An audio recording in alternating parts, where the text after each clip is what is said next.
বিসমিল্লাহির রহমানির রহিম। শুরু করিতেছি মহান আল্লাহর নামে, যিনি পূরণ করুণাময়, অতি দয়ালু। সম্মানিত মুসলিম দিনী ভাই ও বোনেরা, আজকে আমরা আলোচনা করব দুরূদ শরীফ নিয়ে। দুরূদ শরীফ পাঠ করার ফজিলত নিয়ে, পাঠ করলে কী কী লাভ, আর দুরূদ শরীফ পাঠ করা কেন উচিত সমস্ত মুসলিমদের, এটা নিয়ে আলোচনা করব আমরা আজকে। সর্বপ্রথম যে আলোচনাটা করতে চাই সেটা হচ্ছে দুরূদ শরীফ পাঠ করার লাভ ফায়দা নিয়ে। কারণ আমরা মানুষ, আমরা জন্মগতভাবেই আল্লাহ তাআলা এরকম ফিতরত বানাইছে, আমরা লাভ আর ফায়দা খুঁজি, সব জিনিসে লাভ ফায়দা খুঁজি। সমস্ত মানুষ লাভ আর ফায়দা খুঁজে, কেউ একটু কম একটু বেশি, বাট লাভ আর ফায়দা খুঁজে। সেই জন্য দুরূদ শরীফ পড়লে কী কী লাভ, কী কী ফায়দা, এটার ব্যাপারে আমি একটু আলোচনা করতে চাই। তো সম্মানিত মুসলিম দিনী ভাই ও বোনেরা, দুরূদ শরীফ পড়লে ফায়দার লাভ কী? দুরূদ শরীফ পড়লে ফায়দার লাভ, একবার কোনো ব্যক্তি যদি দুরূদ শরীফ পাঠ করে, আল্লাহ রাসূল সাল্লাল্লাহু আলাইহি সাল্লাম বলছেন, যে ব্যক্তি একবার দুরূদ শরীফ পাঠ করব তার 10টা গুনাহ মাফ হইব, 10টা নেকি যোগ হইব, 10 গুণ মর্যাদা তার বৃদ্ধি করা হইব দুনিয়া এবং আখিরাতে। তাহলে একবার দুরূদ শরীফ পাঠ করার জন্য 30টা নেকি পাওয়া গেল। এভারেজে খোলামেলা আলোচনা করি, 30 গুণ মানে নেকি পাওয়া গেল। তো দেখেন, দুনিয়াতে আমরা মাছ কিনি, গোশ কিনি, খাবার দাবার, চাইল ডাল, যে কোনো কিছু কিনি, যে শাক সবজি কিনি, বাড়িঘর করি বা গাড়ি কিনি, বাইক কিনি, হ্যাঁ, যে কোনো জিনিস কিনি, এক কথায় আমরা খালি লাভ চাই, অল্প টাকায় ভালো জিনিস চাই, অল্প টাকায় ভালো জিনিস চাই, সবাই চাই জিনিসটা, কেউ বাদ নাই, সবাই চাই অলমোস্ট অল্প টাকায় ভালো জিনিস, অলমোস্ট সবাই চাই অল্প টাকায় ভালো জিনিস। হ্যাঁ, তাহলে দেখেন দুরূদ শরীফ একবার পড়লে 30 গুণ ফায়দা। এর থেকে আর ভালো গুণ কী হতে পারে, ভালো জিনিস কী হতে পারে, উত্তম ফায়দা। তাও আবার আখেরাতে দুনিয়াতে সমস্ত ফায়দাই পাওয়া যাবে, ঠিক না? তো এই কারণে আমরা যেহেতু একবার দুরূদ শরীফ পাঠ করলে 30 গুণ নেকি বা 30 গুণ ফায়দা পামো, তাহলে আমরা সবাই বেশি বেশি দুরূদ শরীফ পাঠ করার চেষ্টা করবো ইনশাআল্লাহ। ঠিক আছে না ভাই? সকালে এবং সন্ধ্যায়, কাজের ফাঁকে ফাঁকে, বইতে উঠতে চলতে, যখনই সুযোগ পাবো আমরা বেশি বেশি দুরূদ পাঠ করবো। অন্তত সকালে 100 বার, বিকালে 100 বার দৈনিক এটা রুটিন বানায় ফেলার মধ্যে দুরূদ শরীফ আমার পাঠ করতে হইব যতদিন আমি বাঁচি ইনশাআল্লাহ। আল্লাহ সবারই তৌফিক দান করুক, ঠিক না? তো আর বিশেষ করে বৃহস্পতিবার মাগরিবের পর থেকে শুক্রবার মাগরিবের আগ পর্যন্ত বেশি বেশি দুরূদ শরীফ পাঠ করার চেষ্টা করি আমরা। কেননা এই দিনে দুরূদ আল্লাহ রাসূল সাল্লাল্লাহু আলাইহি সাল্লামের কাছে পেশ করা হয় এবং বলা হয়, এমকের ছেলে এমক আপনার উপর দুরূদ পাঠ করছে। তখন আল্লাহ রাসূল সাল্লাল্লাহু আলাইহি সাল্লামের সাথে কি দোয়া করে, তার সাথে একটা লিয়াজু মেনটেন হয়।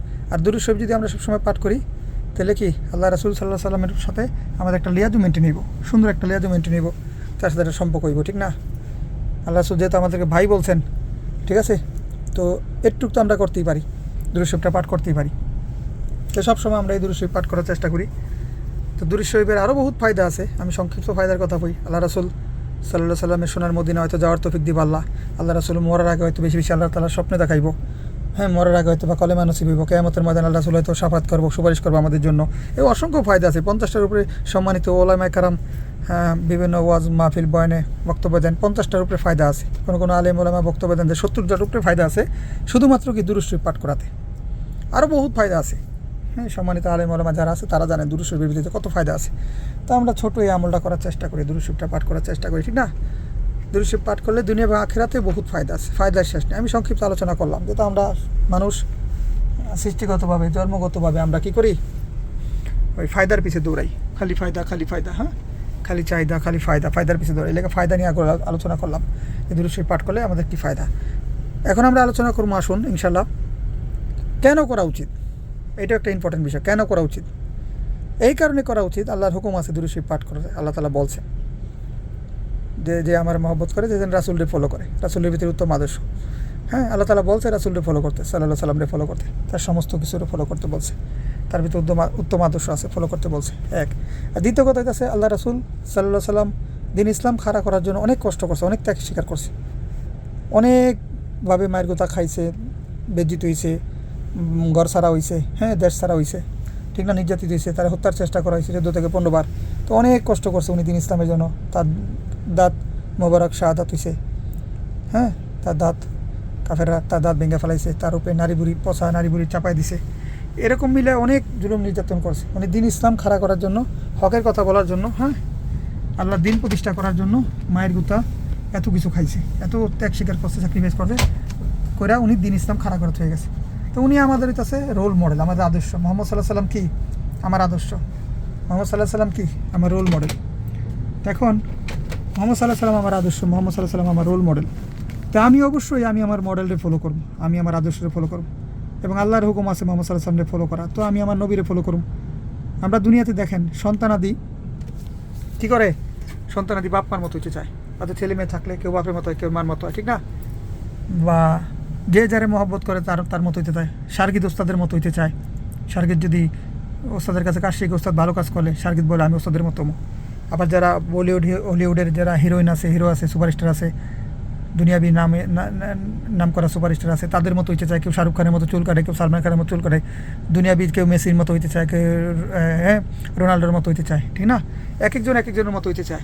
যে যারা আদর্শ মানে, মডেল মানে, তারা সবাই তার মতো হইতে চায়। তাহলে মোহাম্মদ সাল্লাহ সাল্লাম আমাদের আদর্শ, আমাদের নবী, আমাদের প্রফেট মোহাম্মদ সাল্লাহ সাল্লাম, যিনি কিয়ামতের ময়দানে আমাদের জন্য কি কানবো, ইয়ামতি বলে কানবো, রিকোয়েস্ট করবো, সুপারিশ করবো, যিনি আমাদেরকে না দেখে আমাদের ভাই বলছে, ঠিক না?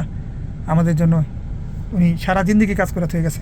তাই আমরা কেন আমাদের আদর্শ মোহাম্মদ সাল্লাহ সাল্লামের আদর্শ, আমরা মোহাম্মদ সাল্লাহ সাল্লামের উম্মত হইয়া আমাদের আদর্শ, আমাদের নবীর প্রতি কেন একটু দ্রুত পাঠ করতে পারবো না, ঠিক না? তো আমরা সবাই বেশি বেশি দ্রুত পাঠ করার চেষ্টা করি, আর সমস্ত গুনাহ ছাড়ার চেষ্টা করি ধীরে ধীরে, হ্যাঁ, আস্তে আস্তে ইনশাআল্লাহ সবাই সমস্ত গুনাহ ছাড়ার চেষ্টা করি। কারণ মানুষের জীবনে সবচেয়ে বড় চ্যালেঞ্জ হইতেছে সে গুনাহ ছাড়া, গুনাহ থেকে বেঁচে থাকা এটা বড়ই চ্যালেঞ্জ। এটার ভিতরে সমস্ত মানুষ এটার ভিতরে আয়ত্তাধীন। যে যত বড় আলেম হোক, যে যত বড় ইসলামিক স্কলার হোক, এই গুনাহ এরকম একটা জিনিস, এটা থেকে বেঁচে থাকা অনেক কঠিন, অনেক কষ্ট। আল্লাহ তাআলা তৌফিক দান করুক। তো যত গুনাহ কম করা যায়, গুনাহ থেকে ধীরে ধীরে বেঁচে যাওয়া যায়। একটা সময় আল্লাহ তাআলা হেফাজত করে গুনাহ থেকে বাঁচায় দেয় বান্দারে। বান্দা যদি খাস দিলে চায়, নিয়ত করে, তখন আল্লাহ তাআলা বান্দা সব কিছু ঠিক করে দেয়। তো আমরা এখন দুইটা জিনিস শিখলাম।